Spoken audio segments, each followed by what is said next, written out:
Welcome to the Hard But Worth It podcast, where we explore the leader's journey. I'm Kirk. I'm Mitch. And on this episode, we're going to ask the question, is it time to be my own boss? You know, Kirk, I just have to say, I'm excited about this conversation today, but when I think of like, who's a boss? Who's the boss? Who's their own boss? Mm-hmm. It's got to be Bob Ross, right? I mean, old school Bob Ross was his own boss. He was his own. Yeah. So what do we say? Bob Rossett? He was the boss of the canvas, right? Getting it done all the time. You got to tell me why that comes to mind. Well, you know, right now on my smart TV, it's set to the last channel that you're watching, and we typically go to an app. Yeah. So every time we turn our TV on, it's on the TV's live channel, which is the Bob Ross channel. So we always get the first 5 or 10 minutes, and we actually get mesmerized by him again, going, man, he's a boss. He's a total boss. Yeah. All right. On this episode, we're going to ask the question, how do you Bob Ross it? That's right.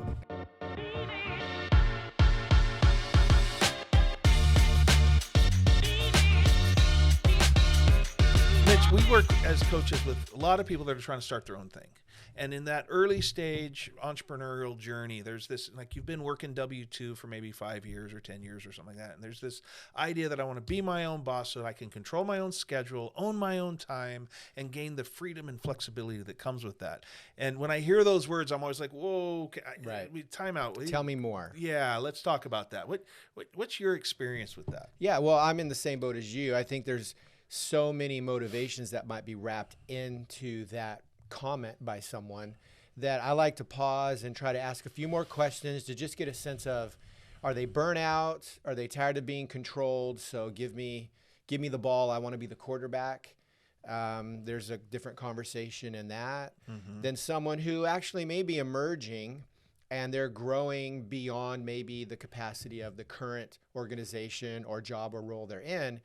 And it's possibly the next season is to become their own person, their own boss. So I think there's so many nuances and so many points that this will be a fun conversation to have. Yeah. I think one of the things that I've heard you mention is this idea that we hold this notion of becoming our own boss a bit romantically. Right. And I always like to say, hey, you know what because there are some real benefits to becoming your own boss. There's no doubt about that. But the problem with becoming your own boss is then you have to be your own boss, right? And that's not usually what we're thinking about. We're thinking about more free time, controlling our schedule, able to run off and do this whenever we want to. And I don't find that to be the case for most people, at least in the beginning. It takes a long time and a lot of work to get there for most people. Yeah. Why do you have any idea why we hold this thing so romantically? I think it's embedded in more of the Western or American way of working, which isn't necessarily wrong, but it lends itself to maybe some of these expectations, and that is we're independent, and as long as we collaborate in a mutually beneficial way, then hey, we're in this together. But the minute it feels maybe more one-sided than another, and if I'm on the short side of that, I can start to feel controlled or stifled. Yeah. And all of a sudden, we tend to revolt and react rather than recognize that sometimes the process of submission is actually a real powerful role of leadership and being your own boss, because the decision to submit is actually a free will decision that an individual takes, not being lorded over. So there's so much even in that, in the character and the leadership discussion of how to navigate that. But why we get there is, I think we tend to fear this sense of being controlled. And the minute I'm controlled, you're stifling me. You're not allowing me to be something. But what we know is individually, we only get so far anyway. Even if we become our own boss and we get there someday and we're our own freelance or solo practitioner, at some point, you're going to need to bring people into that mix, and you're going to be in the same, scenario you were that you maybe left from, but now you're on the other side of it. Right. When I first started, when I first went out on my own, I started coaching about 15 years ago. Two things happened. One was I had to go find clients, right? And I had to convince myself to get up and go do that. And that was, I had to be my own salesman, vice president of sales was me, and I was the sales guy, so to speak. Yeah. And that internal Like that wasn't easy to do. But the second thing that happened was I got clients. So that was great. But then I started to realize, wait a minute, now I'm accountable to them. And in a way, I ended up with tons of bosses. Yeah. Right.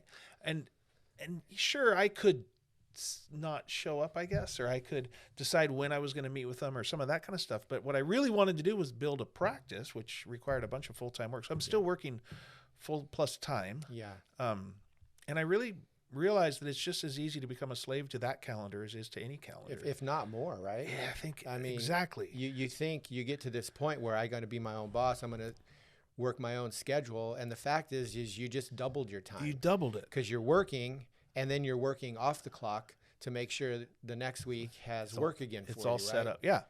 Yeah. And so after a while, one of the places this really started to highlight for me is I started to realize that I don't have any paid vacation anymore. And I used to. Yeah. Which meant I would take it, right? But now I don't have any paid vacation anymore, and so I just don't take vacations. Yeah. And so I started to tell this joke to people that I'd say, yeah, my boss is a real jerk. He doesn't give me any paid time off. And I'd say, but he doesn't let me drink at work, so that's the trade-off. That's fine. And it's like, yeah, I became my own boss. But to make anything work, you have to work it. Mm-hmm. And so what I became was even more responsible. That was the key I had to come to grips with. Yes, I do have the ability for more freedom and flexibility in some meaningful ways, but I also have more responsibility than I've kind of ever had. And those two things always go together. And that's one of the big takeaways that I wanted to get into this conversation is that how do you know when it's time to become your own boss? When you're able to take responsibility to be your own boss. Sure. And so many of us are focused on the freedom and flexibility side of that equation. Because that's true. Those are some of the benefits. But freedom and responsibility always are linked. And when I hear clients not linking them, not understanding that, thinking that they're going to have, I don't know what Tim Ferriss was thinking when he named it the 4-hour work week, but that's not a thing. That's right. And I know he was making a bigger and deeper point. But yeah, it's more work to become your own boss. How much of the question, I want to be my own boss, well, the statement, I want to be my own boss, do you think is connected to a sense of intrinsic motivation of wanting to be autonomous? Yeah. Right? So there is this drive in each of us that says, I want to be autonomous. Yep. And we think the only way to do that is to become independent. Right. But autonomy and independence are actually two different things. Mm-hmm. Because independence is usually moving all the way to the extreme, which says, I don't need anyone. I can do this all alone, which we know that leads to a burden that usually becomes too big for anyone to carry. Right. And honestly, it's not what people actually want. Exactly. Yeah. But being free to make the decision. And so we know like Pink with Drive and it comes from other, original writings, but around this whole idea of motivation, it's when we can create environments where people feel like they're most autonomous within an environment of contributing. I think that's when everyone tends to win. But do you feel like that's kind of where that question usually derives from? I do. It's a desire to be, I think you're right. It's this desire for autonomy and a misunderstanding of how that works. Because I do think there is an autonomy that is independence, but like you said, that's not what people want. Right. That's extreme responsibility. What we actually want to do is be in a collaborative autonomous relationship or interdependent autonomy, where there's a space in which I can operate, where I get to make decisions and I get my voice gets to be heard, but I still have to recognize I need other people. And what I think people are doing is they're feeling stifled because, well, sometimes they're being stifled. Right. Right. Yeah. That's very, very real. Yeah, it's a bad boss. It's a bad boss, or sometimes you've outgrown the position you're in, and you actually do need to break free and go do something else. But to be able to do, and you'll hear them say, "I want to do my own thing," and I'm like, you do realize that even if you're doing your own thing, you're doing it with other people who get a say in what you're doing. Oh yeah, and it's not really ever your own thing. So in order for us to become better at this notion, this drive that I think is very real, I think what we have to do is understand interdependent autonomy. Right. And I think this also bleeds over into the how do we lead? As leaders, if we're controlling people, if we're not creating space for them to make choices and to grow and to master new things, this notion of I need to go do my own things, I need to be my own boss starts to be the feedback we get. Right. So sometimes what we're doing there is we're just building an escape fantasy. Yeah, and I would also say that there are some who I understand what they mean by wanting to be their own boss, and I'm like, never. What I know about you and in your personality and in your strengths, I don't believe you'll ever be successful in that endeavor. And so the escape fantasy, we need to say that again. No, I think it's great. The escape fanny. Say more about that. The escape fantasy is if I do what all my friends are doing, right, which might be, it looks cool, because they seem to be doing their own thing. But there are people who, what they mean by being my own boss, they're not wired for that. Yeah. And so I would actually redirect them to go, no, you actually need to find a way of being the most autonomous within a structured environment where you're not the owner or you're not the ultimate boss. Right. Because that's where you might thrive. And so there's this question too, where I might just be like, where are you not being the boss now and why?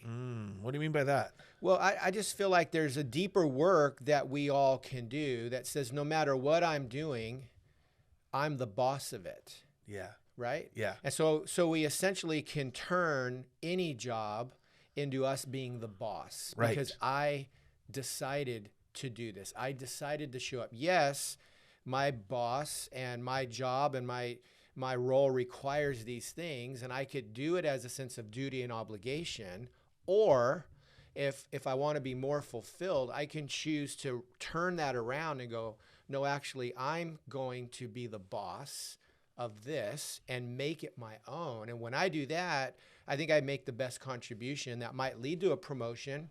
Maybe I then become a boss in an actual titled way, or I outgrow to a point where it's a natural moving on or ascending rather than I have to leave and break away. Yeah. No, I think that's profoundly true. So this question of when do you know it's time to become your own boss, I think is in some ways answered by you're already doing it. Right. You're already demonstrating the capacity to both move with the flexibility through the project you're working on, not always having to run and ask for permission, not always having to ask for more resources, not always having to make it somebody else's fault. You're operating in a free way inside the space, and you're taking responsibility for it. One of the fascinating things inside of the work around autonomy is there's this connection to freedom that comes with that. And freedom is being unobstructed, not having jails and jail cells around you, not being blocked or somehow prevented by external things. That's the feeling of being free. And that's very true. That is what freedom feels like. But what's fascinating to me, and I've probably said this 100 times on this channel, but what I find fascinating is the most profound works of freedom have been written by people who have been in jail or recently in jail. Yeah. Wow. Because they learned something in jail about freedom that is transcendent. Yes. And that is, even when you take away all of my choices and you restrict me, I still get to make a choice of how I show up. I love that. So this is people like Nelson Mandela and Martin Luther King Jr. and Viktor Frankl and like Paul. Yeah, exactly. Like 8 books in the New Testament or some number I don't know off the top of my head. Right? They're talking about freedom from the context of being highly restricted, because it's there that they're able to discover something about freedom you can only discover there. So if we're sitting inside of restraint and restriction and we're railing against it and we need that to go away in order to, and we say be our own boss, that's not how it works. You're not ready yet. In fact, one of my least favorite questions when trying to help people dream, you'll hear someone say, well, what would you do if there was no limits? And I don't give a rip what you would do if there was no limits. There are always limits. Yeah. It's what would you do in the face of limits? How would you become you most profoundly there? That's what freedom feels like. And when you're increasingly able to do that, you're probably ready. You might be ready to be your own boss. To be your own boss. Patrick Lincicone wrote a book called The Motive. And in it, it's one of his allegories about what does it look like to become the CEO of a company. And it's a great book, and everybody should go read it. But one of his major points is the further up in the hierarchy you get, the more of a boss you become, the worse the job is. He says that, I'm not quoting him precisely, but it's something like the reason we give the CEO the corner office and the big salary and maybe the private jet is because it's the worst possible job. And that's what being your own boss can feel like. Yeah. Yeah, and I know Maxwell speaks to this too in the area of influence, but it's similar. You know, we think of influence as I want more influence, I want to climb up the ladder, but we know that as you become a bigger boss, right, and you level up in your influence, title and position may feel like you have more of that, but to carry the real influence that may be the thing you want, to really step into the power of that influence, your liberties and your freedoms decrease. Right. So the higher your influence, the less freedom you have. And I think that's something we need to have those conversations with people we're running with and coaching and leading as well. It's like, hey, do you understand what you're really asking for? Right. Because what you think you want, once you get it, may be the very thing you don't want. Right? Because all of a sudden, you think of the president of the United States, he may have one of the highest influencing offices in the world. Yeah. You know, and he can't just run out and get a Starbucks. He can't do coffee. whatever he wants. He's got to mobilize, you know, a whole Secret Service, shut down 4 square blocks around him to get a $5 cup of coffee. Yeah. And the consequences of him making a misstatement. Right. Could have economic, it could have physical consequences. I mean, that position is so powerful, it's highly restricted. Yeah, that's a great example.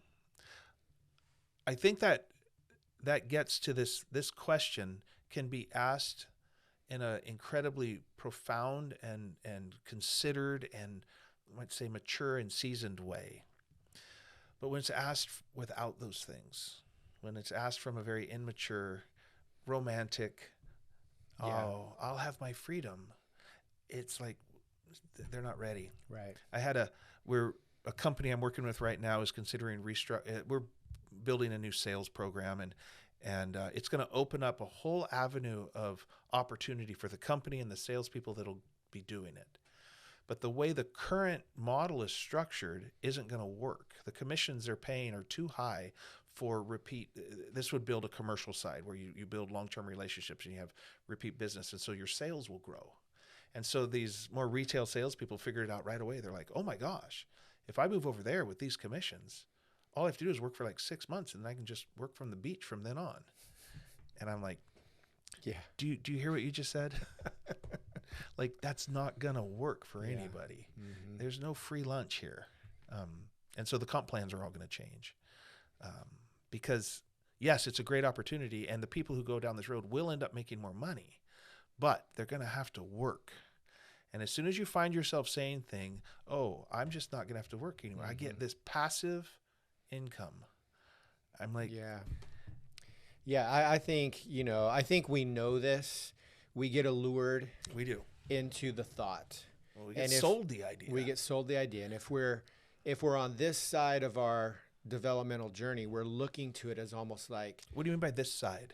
The young side. Yeah. We're still emerging. Right. We're tossing this idea of a dream in our heart. It might mean we want to be some type of vocational entrepreneur. And that's a very real thing. But that dream needs to be seasoned. There's a timing to it. You and I were talking at lunch recently, and it's the picture of, I think it's Andy Stanley in his book Visioneering, but he uses the illustration of, the 5-year-old daughter who finds her way up into the attic and opens up the chest and pulls out her mom's wedding dress. And there she is putting it on. Mom comes home and sees her daughter, 5-year-old, with this dress that doesn't fit. And we take pictures and we go, that's cute, because it's cute. It is cute. There's a moment there where you go, oh, that's cute. But what we know is that dress in the right time, maybe 10 or 15 years from then, is going to fit perfectly. So out of time, it's cute, but it's really out of time. Yeah. It's not the right thing. Yeah. It But isn't beautiful yet. But it's not beautiful yet. But in the right time, it's going to fit perfectly. And I think that's part of what I mean when we're on the young side is we may have the right thing, but we don't have the right time. Yeah. And becoming our own boss becomes the work of trying to identify when is the right time to actually step into that. And if we move too soon, I think we set ourselves up for maybe being hurt, failing at it, and actually shortcutting us from ever really flourishing in that step because we weren't given the counsel or the advice saying, you might need to wait another 5 years. Yeah. Think about it. Size it up a little bit more, add a little more growth into your life.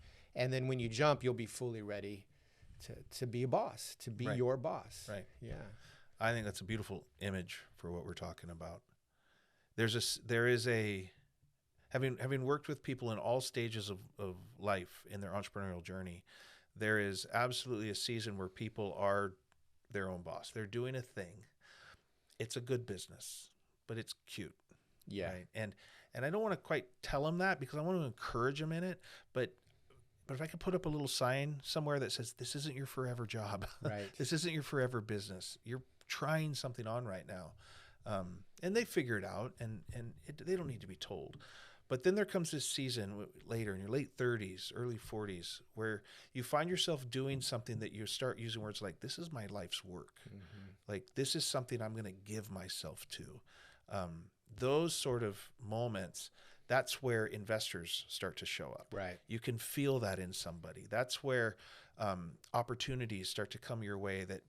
But I've worked with a number of people in that season of their life too, and it is not easy. Yeah. I've had clients end up in the hospital thinking they're having heart attacks, and it's a panic attack. Mm-hmm. I've had people melting down, crying in their cars because the pressure is so intense. And there comes a moment in time when you're ready to carry that, but in those romantic, dreamy days, you have no idea that's coming. Yeah, it's a real thing, but it might be just not the time of it. Because it's like that little girl showing up on her wedding day. The commitment is way bigger. You bet. Like you play house at 5 years old, but you put it all away. You play house at 20 and get married. There's no turning back. You made a commitment. It's a vow. I mean, there's a whole nother stakes are so much different. You have to stare at the mess night after night. Yeah, you do. So if we were to answer the question, how do you know it's time to become your own boss? I don't know if we have an answer to this one, but how would you summarize that? On the spot, look at him squirm. This is for your benefit, people. Is that something that can be boiled down? Yeah, man. Yeah, I don't know that this episode helped bring any clarity to that. I think what we know is it's a difficult question, and I would say the thing that we would want to make sure we do is take the right time before we make that decision out of haste. And so, I mean, there are times you just know it's time to jump, go for it, be your own boss. But if there's any question that you have, pull people in around you. Right. Get some input, get some feedback. I guarantee you they have your best interest in mind. If they're friends, they're going to tell you what you need. And if they're saying, yeah, go for it, this is the time to do it, then maybe there's enough affirmation to go do it. But if not, you might serve you well to take a little bit more time and try to figure it out. As I asked the question of you, I realized I couldn't. I don't know. That's why I went first, right? But as you were answering, I think this is one of those questions where there isn't a positive answer to it that says this is the time it's time to do that, right? But there is a negative answer to it. I think it's easier to describe when you're not ready than when you're ready, because that readiness question, it's up to you. It's in your hands. But you can probably know you're not ready if you're still holding it romantically, if you're thinking about it as a way to avoid work, and if you haven't counted the cost. It's probably not time yet. If you can do those things though, man, consider it. But know that some of the things you see around people that have done that and now have some freedom and flexibility that you'd like, it probably took them years, maybe decades to get there. And it's a ton of work. And I would say, back to a point we were making earlier, as you're talking this out, is be the boss of something now, Correct. right? So be the boss where you're at, even if you're not titled or ranked a boss, but own that thing. Like if you have a job that you hate, figure out a way to just make it amazing. Be awesome at it. Be the boss there, because those are only going to add to your resume when you're ready to jump and become a boss over here. It's not like you can't be a boss. No one's stopping you from being your own boss here. Right. You get to choose how to own that. And I would say, man, this is an opportunity for you to build that characteristic in your life, because you're going to need it over here when no one's telling you what to do. That's the key right there, right? Yeah. Focusing on personal mastery is the starting point that everyone can do. Yeah.